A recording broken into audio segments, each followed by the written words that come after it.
Assalamualaikum warahmatullahi wabarakatuh. Perkenalkan, di sini kami dari kelompok 3. Kami ingin mempresentasikan laporan hasil analisis arus kas. Sebelumnya, kami ingin memperkenalkan diri satu persatu. Nama saya Muhammad Rafraulia, bersama dengan 7 orang teman saya, yaitu ada Anissa Oktaviani, Amanda Siska, Cindy Evelyn, Inas Fadila, Naura Salsabila, Najla Nafisa, dan juga Salwa Sarif Zima. Selanjutnya akan kami tampilkan PPT dari kelompok kami.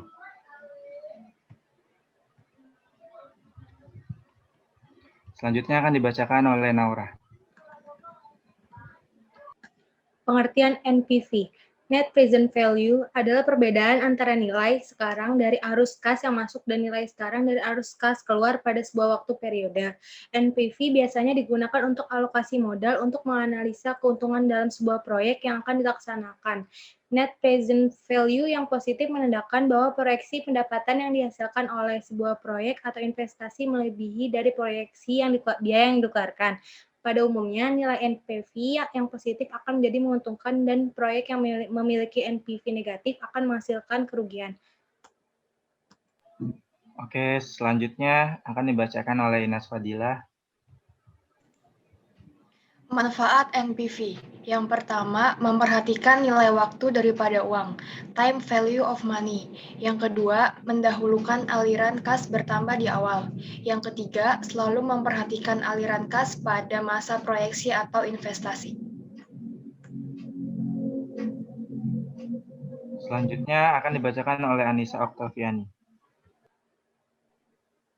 Pengertian IRR, Internal Rate of Return Rule, adalah pedoman yang digunakan untuk melakukan evaluasi atas tingkat kelayakan sebuah proyek atau investasi berdasarkan IRR atau tingkat pengembalian internal. IRR merupakan metode untuk menghitung tingkat bunga yang membuat nilai sekarang dari seluruh arus kas masuk sama dengan present value dari ekspektasi arus kas keluar. Secara sederhana, IRR adalah discount rate yang menghasilkan net present value atau NPV sama dengan 0. Slide selanjutnya akan dibacakan oleh Salwa Sarif Zima. Kegunaan IRR. IRR digunakan para pebisnis untuk memutuskan proyek atau investasi yang akan didanai. Misalnya, IRR dapat membantu memilih antara membeli mesin baru atau berinvestasi dalam pengembangan produk. IRR sensitif terhadap biaya modal atau bunga yang dibebankan pada pinjaman yang diambil untuk mendanai investasi. Jika IRR investasi kurang dari biaya modal, maka investasi tersebut lebih baik tidak dilanjutkan karena akan mendatangkan kerugian. Kemudian kelebihan dan kekurangan IRR. Kelebihan metode perhitungan IRR adalah tidak mempertimbangkan time value of money. Dengan begitu, perhitungan dapat dilakukan lebih tepat dan realistis dibandingkan dengan menggunakan metode accounting rate of return. Sedangkan kekurangan perhitungan IRR adalah perlu waktu lebih lama dalam perhitungannya, termasuk saat cash inflow tidak terdistribusi secara merata. Selanjutnya akan dibacakan oleh Najla Nafisa. Fungsi dan kaidah NPV dan IRR. Bila NPV berfungsi sebagai tolak ukur kemampuan menjalankan investasi, maka IRR berfungsi sebagai indikator yang dapat memberikan proyeksi mengenai Profitability Index atau PI. Suatu proyek atau investasi, kaidah umum yang berlaku sebagai berikut. 1.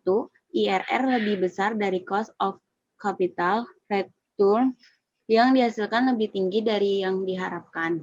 2. IRR sama dengan cost of capital, return yang dihasilkan sama dengan yang diharapkan. 3. IRR lebih kecil dari cost of capital, return yang dihasilkan lebih kecil dari yang diharapkan.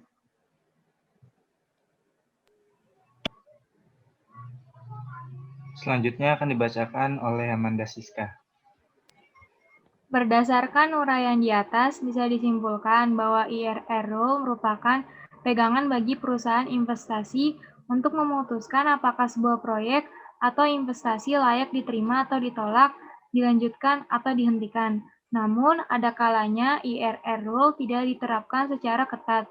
IRR menjadi indikator tingkat efisiensi suatu proyek atau investasi. Suatu proyek atau investasi dapat dilaksanakan jika memiliki rate of return yang lebih besar dari laju pengembalian investasi. Bentuk lainnya seperti reksadana dan bunga deposito bank. Ya. Pengertian net cash flow. Cash flow atau laporan arus kas sejatinya merupakan salah satu laporan keuangan yang penting dalam bisnis.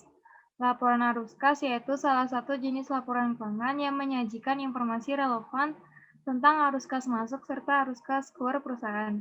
Dalam laporan arus kas ini akan melaporkan aliran kas yang berasal dari beberapa sumber, mulai dari kegiatan operasional, aktivitas investasi, serta kegiatan pendanaan perusahaan. Tujuan penyusunan laporan ini adalah untuk mengetahui secara real berapa pengeluaran dan penerimaan kas perusahaan. Dengan begitu akan lebih mudah mengetahui potensi realisasi kas di masa akan datang.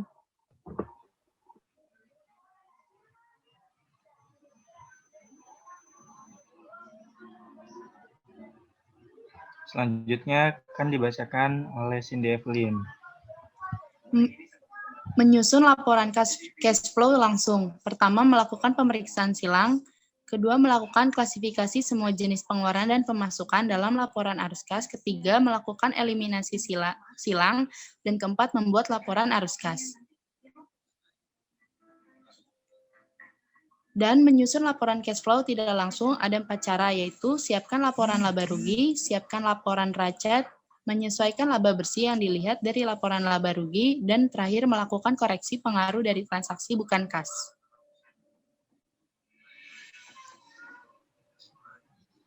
Sekian presentasi dari kelompok kami. Selanjutnya akan ada penampilan Excel dari kelompok kami.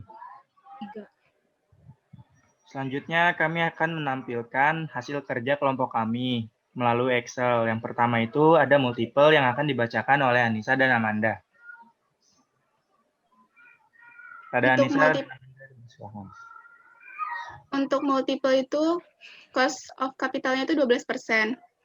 Di tahun 0 itu net cash flow-nya itu dihitung dengan rumus dimasukkan min 400.000. Selanjutnya, untuk tahun 0 itu PV faktornya itu 100%.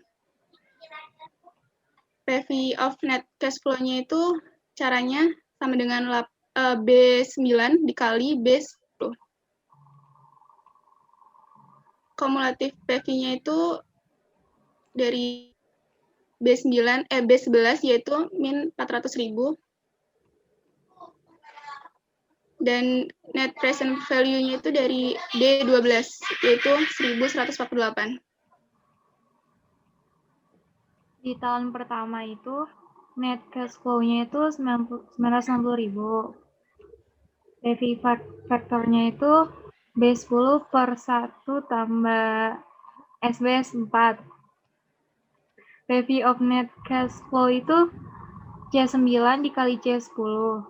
Kalau kumulatif PV-nya itu B12 plus C11. Kalau di tahun kedua, net cash flow-nya itu minus 572.000.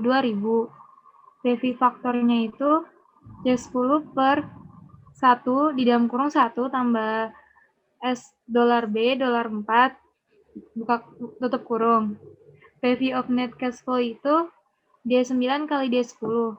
Kumulatif PV itu C12 ditambah D11 hasilnya 1148. Kalau IRR itu internal rate of return itu sejumlah 10%. Jadi ini jumlah dari hasil multiple. Selanjutnya akan ada multiple chart yang akan dibacakan oleh Salwa. Pada Salwa dipersilakan.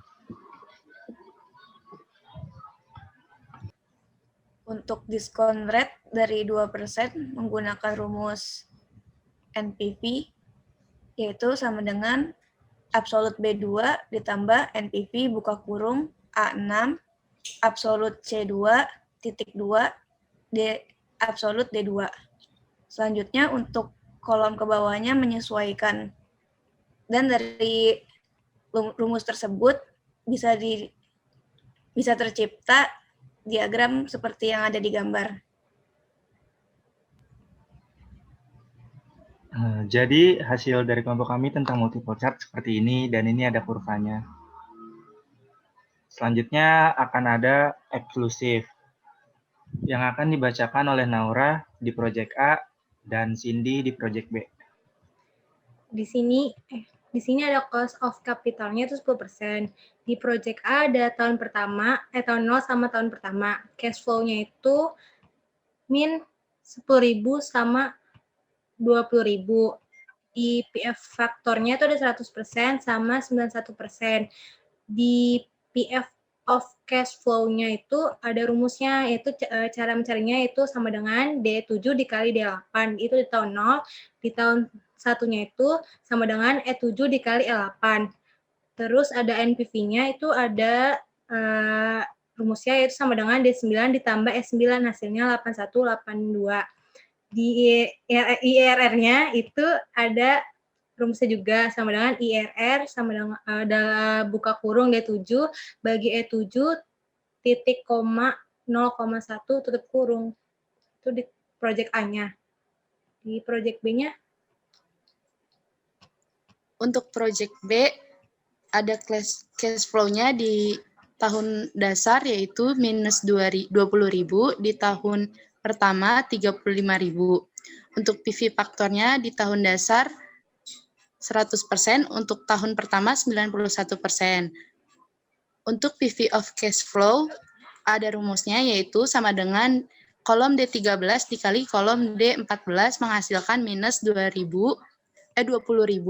dan di tahun pertama rumusnya E13 sama dengan E13 dikali E14 menghasilkan 31.818 dan menghasilkan NPV dengan rumus sama dengan D15 ditambah E15 yaitu 11.818 dan IRR 75% dengan rumus sama dengan IRR buka kurung D13.2 E13.0,1 tutup kurung.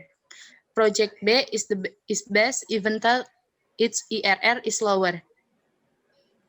Jadi ini hasil eksklusif dari kelompok kami. Selanjutnya akan dilanjutkan ke inskremental yang akan dibacakan oleh Inas di proyek A dan oleh Najla di proyek B-A. Di cost of capitalnya ada 10%. Lalu di project A, di tahun 0 ada cash flow minus 10.000. Lalu ada PV faktornya 100% dan PV of cash flow-nya min 10.000 dengan rumus sama dengan D8 dikali D9. NPV-nya di tahun 0 ada 8.182 dengan rumus sama dengan D10 ditambah E10. Lalu di tahun yang pertama, cash outflow-nya ada 20.000. PV faktornya 91% dengan rumus sama dengan D9 per buka kurung 1 ditambah absolut D4 tutup kurung. Di PV of cash flow ada rumus sama dengan E8 dikali E9 menghasilkan 18.182. Lalu project B-A akan dilanjutkan oleh Najla. Ya, lanjut project B-A ada cash flow di tahun 0, dia min 10.000, terus PV faktor di tahun 0 ada 100%, terus ada PV of cash flow di tahun 0 ada 10.000, terus di tahun 1 cash flow-nya 15.000, terus di tahun 1 PV faktornya ada 91% dengan rumus D14 dibagi 1 plus absolut B4. Di tahun 1 ada PV of cash flow-nya dengan rumus E13 dikali E14. Jadi NPV-nya itu rumusnya D15 plus E15.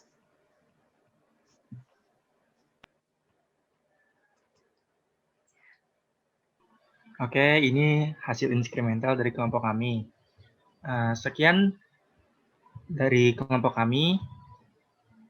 Kurang lebihnya mohon maaf. Wassalamualaikum warahmatullahi wabarakatuh.